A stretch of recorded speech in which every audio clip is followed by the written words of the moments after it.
Bueno, Roberto, estaba viendo conferencias tuyas sobre la Revolución Rusa y demás, pero poco se cuenta sobre la génesis de la revolución, cómo es que empieza el proceso que desemboca en la ruptura del régimen en Rusia, primero en febrero y después con la revolución bolchevique en octubre.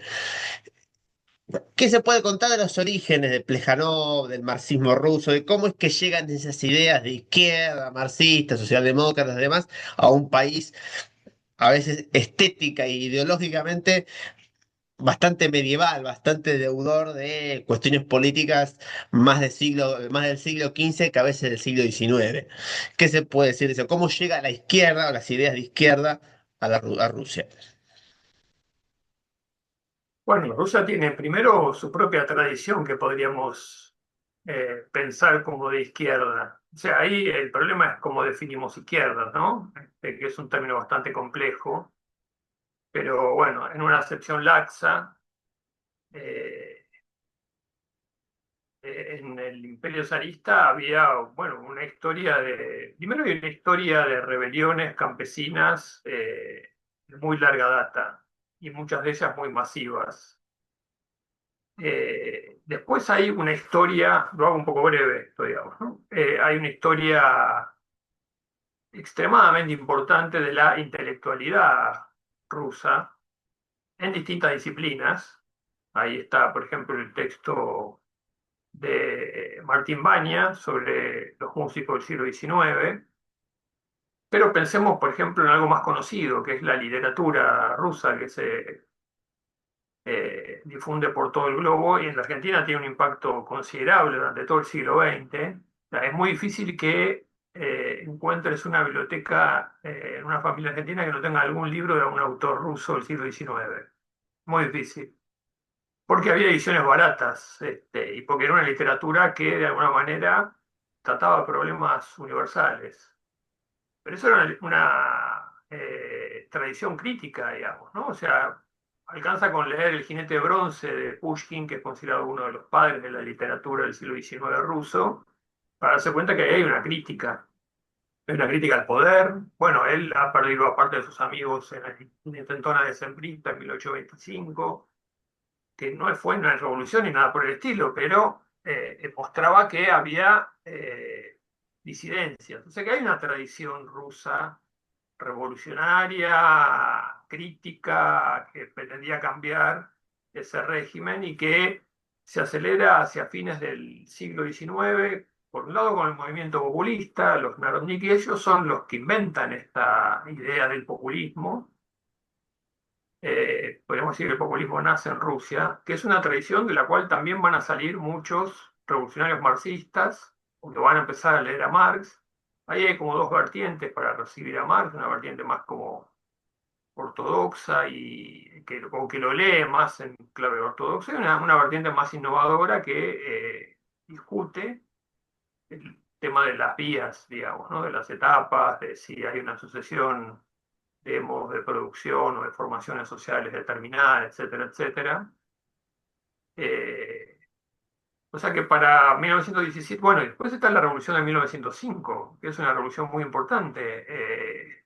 En general, la tradición historiográfica occidental ha tendido a apenas mencionarla, pero eh, es un proceso que dura un año, desde el Domingo Sangriento de enero del 5, y que va a dar lugar hacia fines de ese año a la formación del Soviet en ese momento de San Petersburgo, que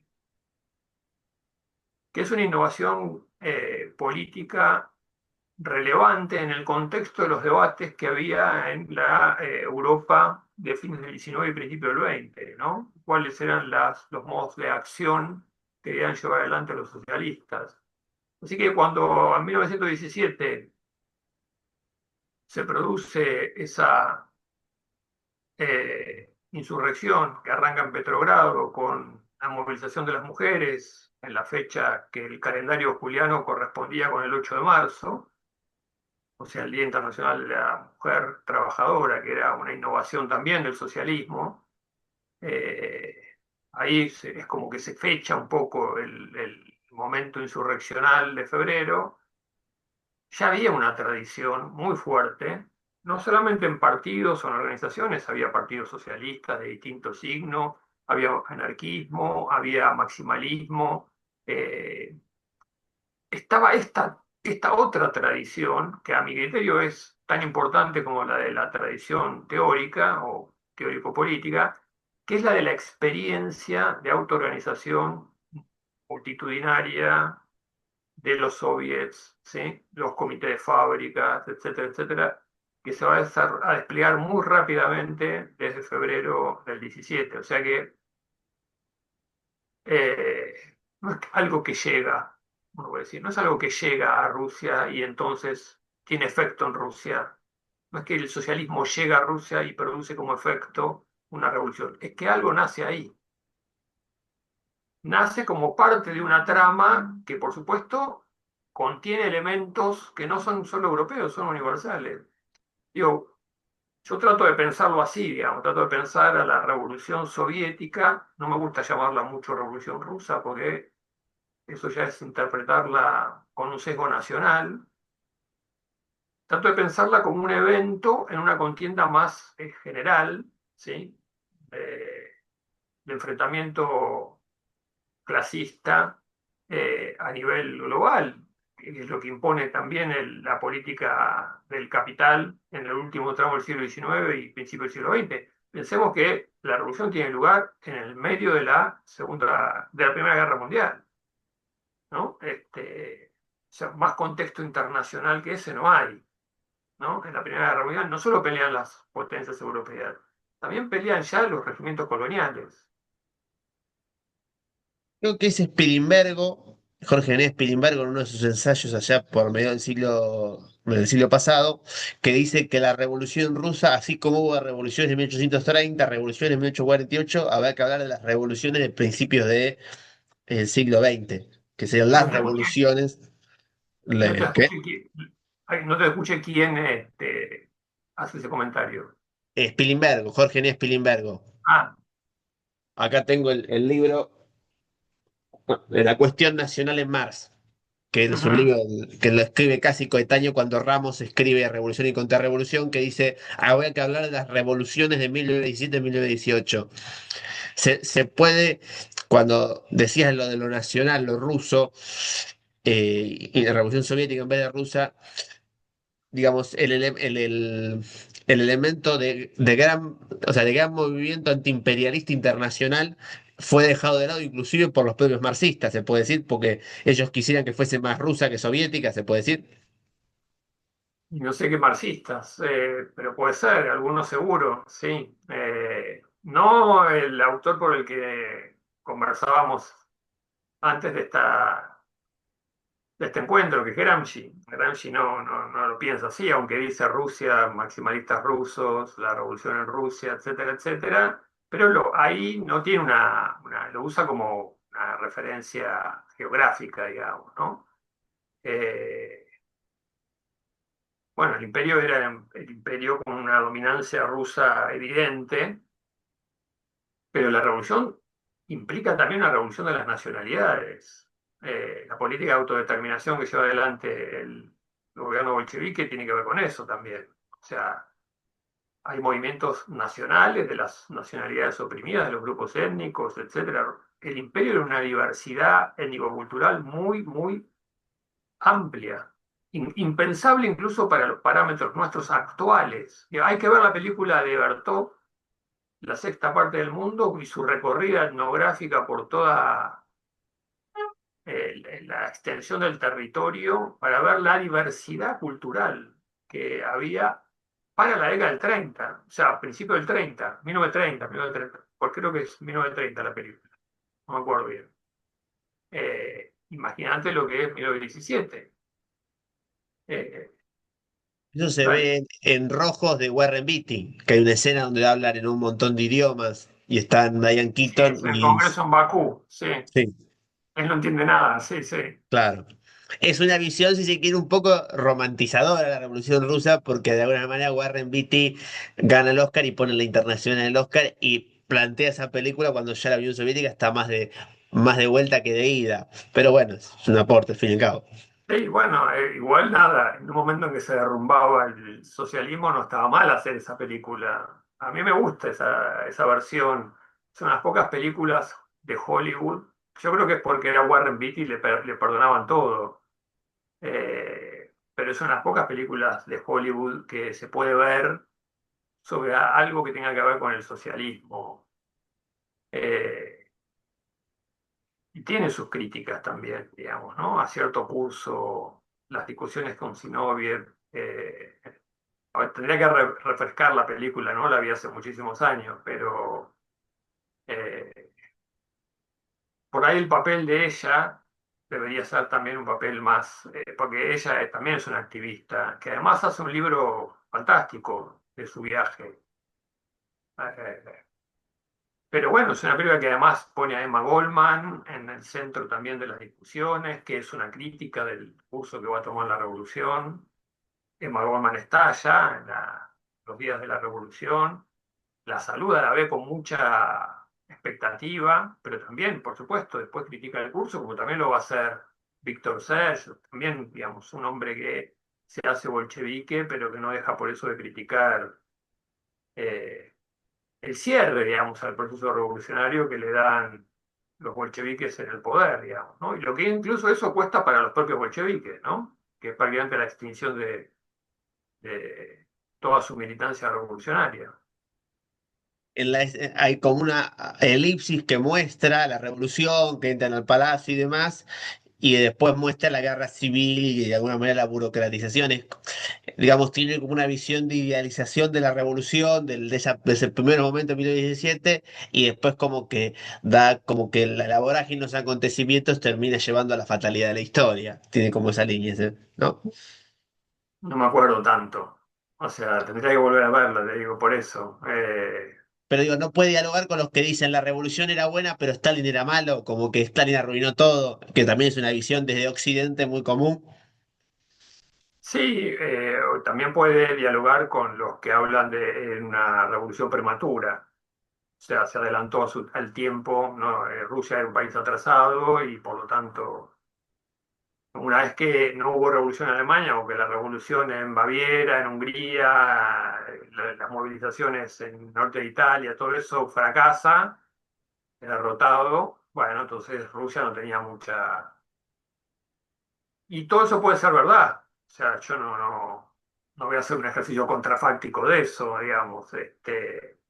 La verdad que construir el socialismo en un ámbito de las necesidades más extremas como era Rusia y además hostigada por las fuerzas capitalistas con una cantidad de ejércitos y de financiamiento de los ejércitos blancos, hacía muy difícil. El problema es, a veces es cómo elegís perder, sabiendo que vas a perder, digamos, ¿no? Porque lleva a dos tipos de derrotas muy distintas. Quizás lo que había que mantenerse fiel era al dinamismo del soviet, digamos, ¿no? Que no hubiese sido fácil tampoco, porque esos procesos de subjetivación política tienen son difíciles de sostenerse. Eh, digamos, requieren de una energía, de una vitalización permanente eh, que frente a los hostigamientos, como fueron de las potencias imperialistas, Rusia plantea un desafío mayor al sistema capitalista mundial. Incluso ahí donde queda circunscrita a un país con un escaso desarrollo de su capacidad productiva y por tanto de lograr bienestar para su población, igual sigue siendo un problemón. O sea, es la posibilidad, o sea, es que efectivamente es posible cambiar de régimen. Por ejemplo, ahora no tenemos nada de eso. No nos vendría mal tener una lucecita, eh, porque es lo que te permite imaginar. Actualmente lo que tenemos del socialismo es una historia de fracaso. Hay que reescribir esa historia viendo dónde, eh, en qué experiencia, ¿sí?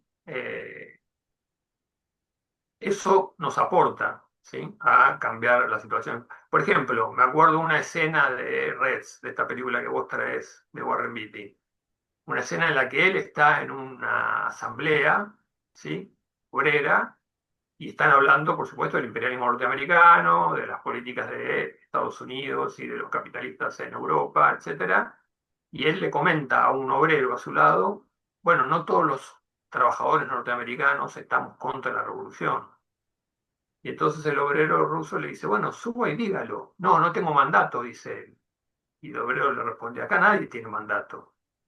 Esa frase ahí es muy importante, porque ¿qué dice? Acá todos somos iguales. ¿Qué mandato? Acá estamos en un régimen de igualitario, donde cualquiera puede hablar. No hace falta que alguien te mande con un mandato y decir, entonces hablo en nombre de... Bueno, esa experiencia igualitaria, muy difícil de sostener, por supuesto, pero eso marca y nos marca, digamos, ¿no? O sea, por ejemplo, eso me parece una escena muy lograda. Yo no me acuerdo si eso está en el libro de Reed, es probable que esté. eh, pero esas son las cosas que a mi criterio hay que recuperar de esa historia de luchas de la tradición socialista global, digamos, ¿no? En todas sus expresiones, que no siempre han sido socialistas, así, digamos, marxistas o anarquistas, sino que han sido con otros signos, digamos, ¿no? Pensemos, qué sé yo, todas las experiencias africanas o afroamericanas, que se hicieron incluso mucho antes de que se escribiera algo con la palabra socialismo impreso, digamos, ¿no? Que yo, Haití, la revolución de Haití, las revoluciones hispanoamericanas, la revolución mexicana, que yo, hay un montón de experiencias y después pequeñas insurrecciones, ¿no? Pequeños momentos de autodeterminación de las voluntades de los oprimidos, de las oprimidas, la historia del feminismo, ¿eh? Se puede Perdón, quería decir decir algo.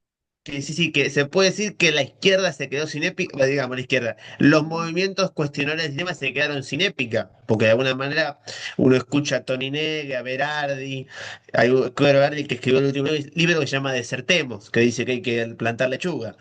Digamos que está faltando grandes relatos en las izquierdas internacionales. Bueno, ahí habría toda una discusión. En primer lugar, yo diría, digamos, ¿no? Por mis lecturas de Benjamin, incluso de Marx, eh, de otros autores, no estoy muy seguro que un movimiento que pretenda transformar el mundo en un sentido emancipatorio, uno, o todos los movimientos, porque en realidad no va a ser uno, van a ser muchos,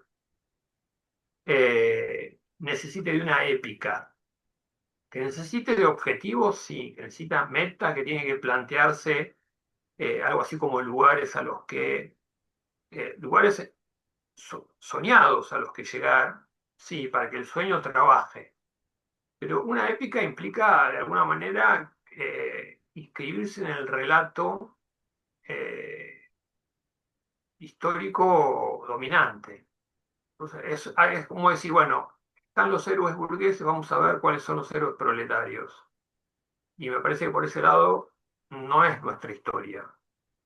Nuestra historia es una historia de derrotas, no es no tenemos héroes, en todo caso tendríamos mártires, gente que luchó incluso sabiendo que iba a fracasar, ¿no? Me acuerdo de la frase de Benjamin, somos una generación vencida, queremos que nos recuerden como eso, como una generación vencida.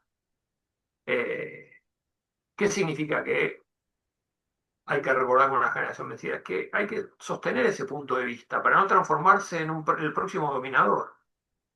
Y aunque no nos pase, digamos, lo que también es una lección de la revolución en Rusia, que es eh, configurarnos como poder que domina, ¿no? El Estado en manos de los bolcheviques se configuró como un poder que dominó a los soviets y a todas las formas autónomas, ¿sí? De autodeterminación, de autogestión. O sea, a ese obrero que le dice acá nadie tiene mandato, el bolchevismo le dijo, bueno, ahora te mandamos a que te calles. Esa, y eso porque se terminó configurando como poder, digamos, ¿no? Entonces, por ahí, ese relato épico ayudaría a eso. Lo que nosotros necesitamos es sí, recuperar la historia de las luchas de todas las subalternidades, ya que vuelvo a Gramsci, digamos, ¿no? Eh, Sabiendo que fueron derrotadas, digamos, ¿no? O sea, que por ahí se lograron algunos resultados, ¿sí? Procesos que dieron lugar, no sé, a experiencias democratizadoras, ¿sí?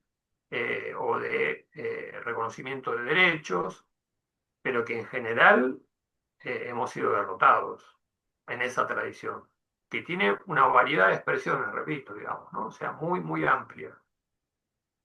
Me parece que hay que pensar desde ahí, no pensar como héroes próximos a la victoria, o ver cuáles fueron nuestros grandes héroes en la victoria. Eh, Hace poco se discutió mucho por la versión televisiva del Eternauta, ¿no? Bueno, el personaje del Eternauta es un derrotado. Eso no se dice mucho. La trayectoria de Westerger lo lleva desde esa historieta a su militancia comprometida con la izquierda peronista. Se olvida que él esto lo escribe antes, ¿sí? De esa militancia, pero el personaje de Juan Salvo es un personaje que está vagando por el mundo. Digamos. Bueno, en los últimos cuadros de la primera versión parece que llegó de nuevo al punto de arranque, digamos, ¿no? Que volvió a 1957, y antes de la Nevada, digamos, ¿no? Pero es un girar permanente buscando el momento, ¿sí? En el que pueda contactar con su historia. Bueno, es algo de eso lo nuestro también, ¿no? Hay que elegir qué historia uno quiere contar, ¿no? Ahí actúa, por supuesto, la cierta vocación. Y el cómo contarla es tan importante, a mi criterio, porque si uno lo cuenta, si uno narra la historia al modo en que narra la historiografía hegemónica, entonces no le está haciendo justicia a eso que vino a quebrar la historia hegemónica. Entonces, la modalidad narrativa, el modo expositivo, no es algo inocuo, configura el objeto histórico. No se puede narrar, voy a decirlo de este modo, digamos, ¿no? La historia del clasismo obrero en los años 60 y 70 en la Argentina, como Natalio Botana narró el orden conservador. No se puede hacer así, no es lo mismo.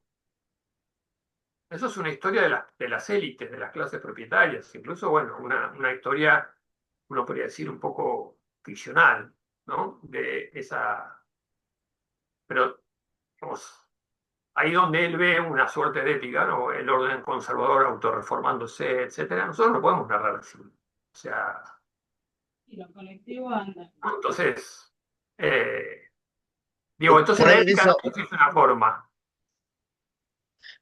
sí, sí, porque, pero también a lo que por ahí disentimos, pero digo, lo que puede llevar a veces el no narrar las victorias o de alguna manera cierto derrotismo es como las venas abiertas de América Latina de Galeano. Siempre está narrando derrotas. Siempre el sujeto revolucionario es una víctima de un sistema atroz.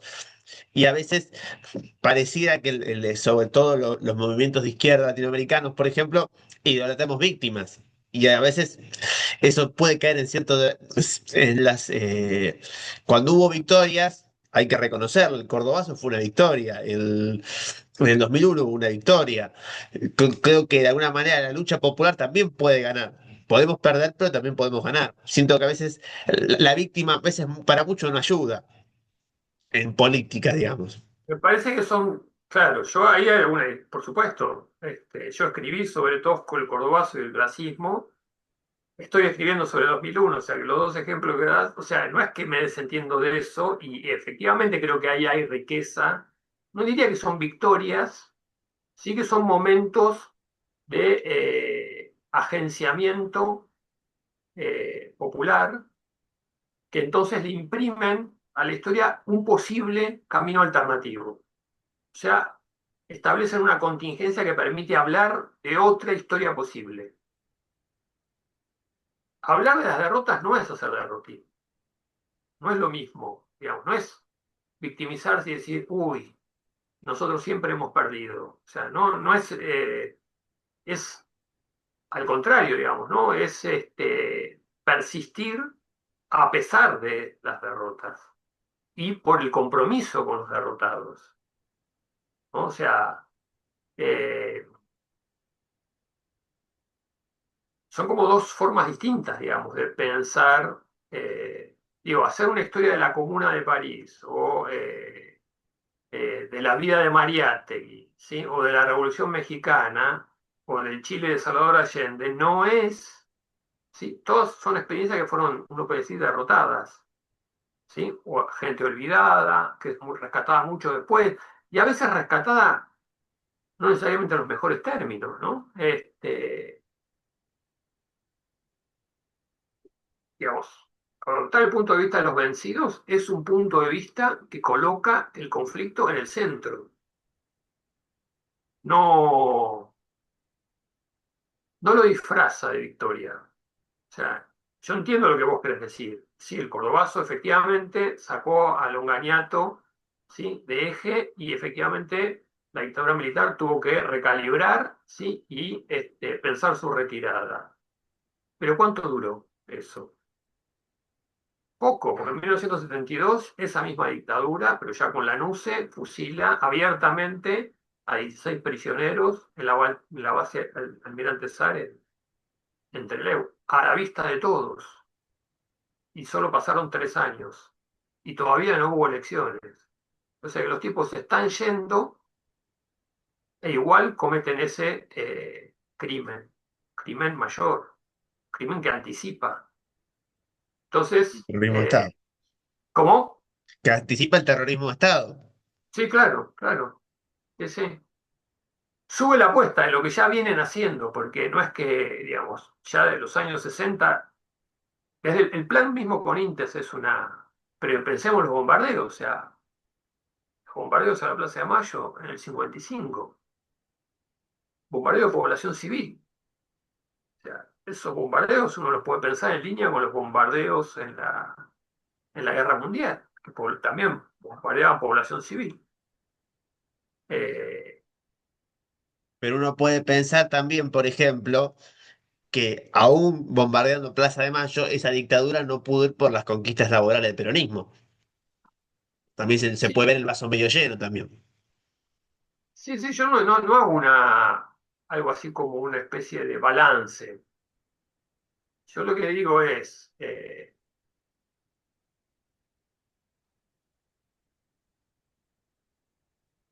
si uno narra una épica de las grandes luchas como épica, ¿sí?, como una narrativa de los héroes que fueron abriendo el camino, el formato que tiene es un formato especular de la eh, épica del progreso de la modernidad capitalista.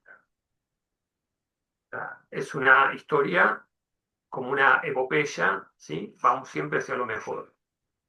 Y la verdad que incluso ahí donde se parece que hay cosas que han mejorado, hay que ver qué sucede con las mayorías, con los oprimidos, con las oprimidas, con los explotados, digamos, ¿no? Eh,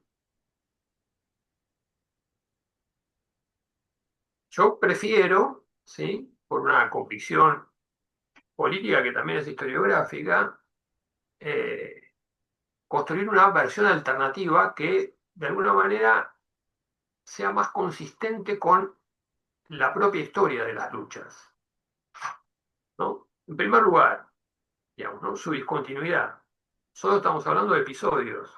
Vos dijiste 2001, Cordobazo, podríamos poner algunos otros más, ¿sí? Movimiento de derechos humanos en los años 70-80, el feminismo en los últimos años, ¿sí? Con movimiento de masas, etcétera. Otros antes, podríamos pensar, ¿no? La formación del movimiento obrero en la Argentina, a fines del siglo XIX, principio del XX, etcétera, etcétera. 17 de octubre, eso hay. Pero fíjate que ahí, incluso para hacer una narrativa épica, necesitaríamos construir un tipo de enlace que trabajaría en contra de esos episodios. O sea, porque no sería un enlace sabiendo de la discontinuidad de las derrotas, sino que sería un enlace que ocultaría las derrotas. Y haríamos como una especie de narrativa épica, la gran epopeya de los trabajadores, las trabajadoras en la Argentina que nos lleva hasta, pongámosle el kirchnerismo, porque después todo se derrumba. No sabemos qué va a pasar dentro de 5 años, pero pongámosle hasta... No, no ha sido así. O sea, desde el punto de vista de esas personas que hicieron esas acciones, esas luchas, ha sido bastante más difícil, han perdido un montón de cosas, muchos han muerto en esas luchas y no necesariamente están mejor, incluso con todas las conquistas, ¿no? Esto no significa que hay que desenlazarlos, hay que enlazarlos bajo la lógica de esas luchas. Por lo tanto, hace falta una historiografía que respete esa lógica. O sea, que de alguna manera se pegue a su objeto, ¿sí? Que se haga más cercano a su objeto, que trate de pensar eh, cómo es una historia desde el punto de vista, ¿sí? Con la distancia que hay, porque no es que la vamos a contar como fue, la vamos a contar lo mejor que podamos de cómo fue, ¿no? Desde ese punto de vista, desde el punto de vista de esos agentes, ¿no? De esas agencialidades, sean de las mujeres, de los trabajadores, eh, los llamados pueblos originarios, un término también complicado, ¿no? Pueblos originarios, pero bueno, es el que se usa ahora. eh, los migrantes de todos los momentos en la Argentina, migrantes europeos, también migrantes latinoamericanos, o sea, todos esos puntos de vista en momentos, ¿sí? Discontinuos entre sí, que además no necesariamente están en continuidad, sino al revés, digamos, ¿no? Entonces, para mí ese es el tipo de narrativa que hace falta, que existe como, en el caso de la historiografía argentina, existen algunas obras, pero no existe como corriente. Como diciendo, bueno, acá está este es el enfoque eh, alternativo al de la historiografía dominante.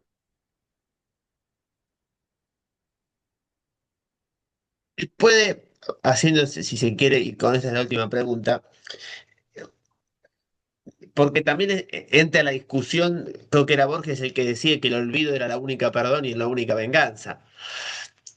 Si uno también lo piensa desde las tradiciones que devienen de ciertos personajes, por ejemplo, las madres de Plaza de Mayo son hijas de una derrota, que es la derrota del 76, pero también han contribuido a una gran riqueza del movimiento social.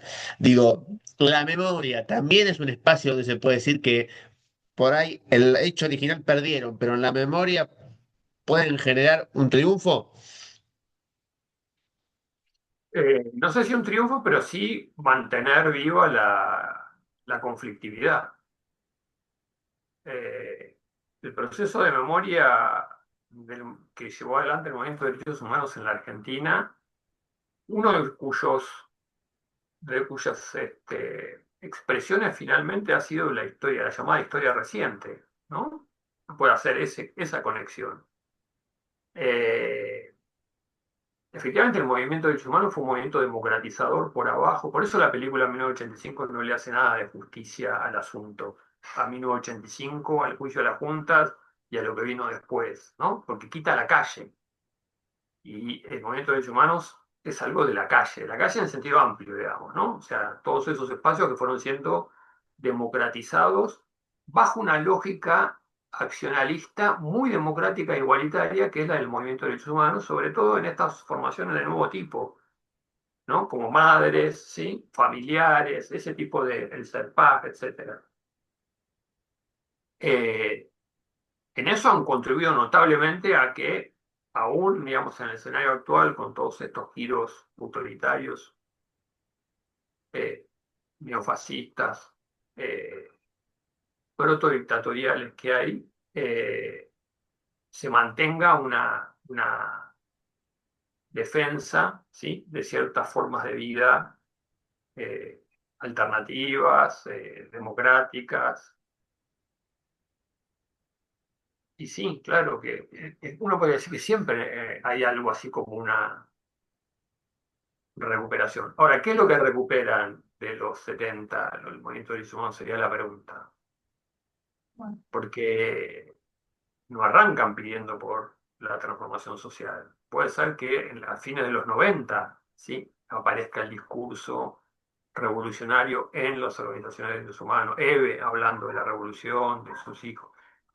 La discusión sobre la militancia de la generación desaparecida es una discusión que se va abriendo paso con dificultad. En los 80 es prácticamente nula.